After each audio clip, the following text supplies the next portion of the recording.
Salut à toi, ami humaniste. Tu es bien sur la chaîne du Courant pour une écologie humaine et tu t'apprêtes à écouter un podcast qui souhaite régénérer ton espérance en donnant la parole à des acteurs qui bâtissent, dans leur cœur d'activité, un monde aimable. En espérant alors que toi aussi, tu voudras agir après avoir écouté ça. Aujourd'hui, nous recevons Adélaïde Villemain, cofondatrice de l'association À Demain. Son projet a pour but de redonner une place au travail manuel dans le cadre scolaire et donc de permettre un accès dès le plus jeune âge à l'artisanat. Bonjour Adélaïde. Pour commencer, pouvez-vous vous présenter en quelques mots? Je m'appelle Adélaïde Villemain, j'ai 32 ans, j'habite à Paris et aujourd'hui je suis une entrepreneure sociale. J'ai fait quelques années dans le conseil en stratégie dans le monde de la start-up et aujourd'hui j'ai créé l'association À Demain, voilà 1 an et demi avec mon associé qui s'appelle Vincent. Ça fait donc plus d'un an que vous avez maintenant lancé ce projet, mais d'où vous est venue l'idée? L'intuition de départ vient de Vincent, mon associé, qui depuis qu'il est tout petit a suivi des classes à horaires aménagés de chant choral. Il a fait musique-études. Il a, quelques années plus tard, dirigé des sections musique-études. Là, il a vu à quel point c'était intéressant d'intégrer la passion à la scolarité des jeunes, en termes d'implication, de déploiement, de motivation de ces jeunes. Il a une fille qui est passionnée de cuisine, qui est très forte en cuisine, et donc quand lui a cherché l'équivalent de musique-études dans la cuisine ou le travail manuel, il a rien trouvé. Effectivement, on a fait ce constat tous les 2 qu'en France, il existe des sports-études, des musiques-études, mais rien sur la partie artisanale. Donc à demain, c'est, le sport-études des savoir-faire sur temps scolaire en France. Est-ce que vous pouvez nous expliquer en quoi consiste plus précisément ce projet?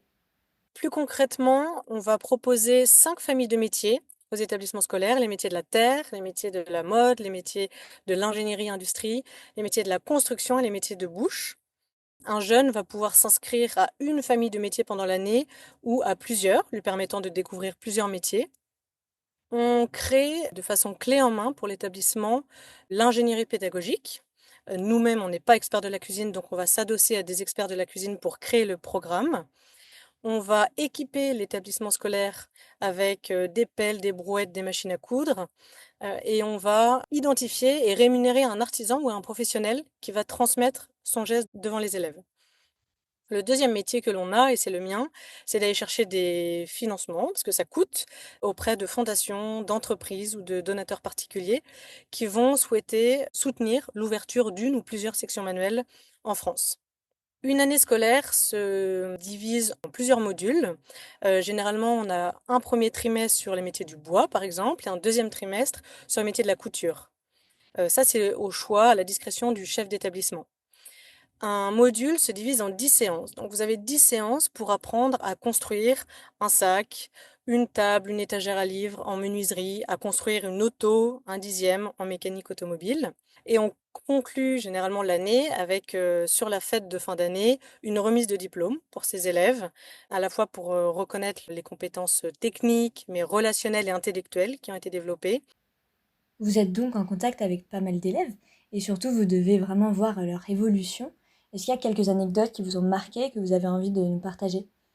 J'ai eu la chance, moi, de visiter plusieurs, sections manuelles. J'ai rencontré les élèves qui ont, appris toute l'année, soit le maraîchage, soit la couture. Je repense à une petite anecdote d'une collégienne qui est en sixième, je crois, qui s'appelle Philippa, qui a fini au bout de plusieurs sections son sac de couture qu'elle a mis sur son dos et là, elle est interpellée par une de ses camarades qui lui dit: «Tu es contente?» Et elle répond: «Non, je ne suis pas contente, je suis fière». Et alors quand j'ai entendu ça, j'ai été, presque émue parce que je me suis dit: «Là, effectivement, on a touché au cœur de la mission de cet enseignement sur, tout l'estime de soi que ça peut développer chez un jeune». Une autre anecdote très touchante, c'est à Bobigny, dans un établissement, qui a ouvert une section manuelle pour des jeunes très gros décrocheurs scolaires. Un de ces jeunes s'est inscrit à la section mécanique. Il est très un profil très, très très décrocheur. Dès la première séance, le professionnel mécanicien, s'est rendu compte qu'il y avait un certain talent chez ce jeune garçon et il s'avère, on a appris par l'enseignant qu'il s'était inscrit pour cette année dans une filière pro mécanique automobile. Donc ça, c'est un vrai succès qui vraiment m'encourage à développer, toutes ces sections, partout et voilà, qui me rend fière moi aussi. Ce projet a énormément de points positifs et d'impact positif sur les enfants. Est-ce que vous le considérez donc comme révolutionnaire? Je pense que c'est révolutionnaire, c'est pionnier en tout cas comme initiative. Aujourd'hui, on voit à quel point tous les jeunes passent des heures et des heures devant les écrans, 26 heures par semaine devant les écrans minimum, c'est énorme. L'IA arrive pour des bonnes choses, mais aussi pour des moins bonnes choses. Sauf que les études montrent qu'il est bon pour la mémorisation, pour la confiance en soi, pour l'orientation, de développer ce talent que l'on a dans les mains. On est né avec des mains, c'est pas pour rien. Donc l'aspect différenciant de ce qu'on propose avec À demain, c'est de pouvoir généraliser cet apprentissage des savoir-faire sur temps scolaire pour tous les élèves. Ce projet, on le voit, est très centré sur le lien avec la matière. Qu'est-ce que vous pouvez nous dire par rapport à ça? Ce lien avec la matière, c'est très actuel. Apprendre à coudre pour réparer ses vêtements, c'est éviter de racheter indéfiniment, des vêtements, donc de participer à cette espèce d'engrenage de consommation, de masse. C'est aussi respecter la matière, le vivant. Quand on vous faites un objet en bois, la moindre petite entaille ou défaut va entacher l'ouvrage final. Donc, il y a vraiment ce respect de la matière qui est au cœur du projet pédagogique aussi d'À demain.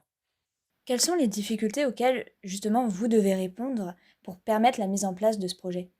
Aujourd'hui, on va venir pallier à 2 difficultés pour les établissements scolaires. C'est pas un manque d'intérêt de la part des chefs d'établissement de développer ces savoir-faire, l'apprentissage de la main. C'est un manque de temps, généralement, et un manque de moyens financiers. Donc l'association vient répondre à ces 2 contraintes. À la fois, on va aller chercher, et c'est mon métier, des partenaires, des, soutiens financiers et dans un deuxième temps, on va réfléchir à toute la partie accompagnement logistique, pédagogique, pour que ce soit le plus clé en main pour un chef d'établissement.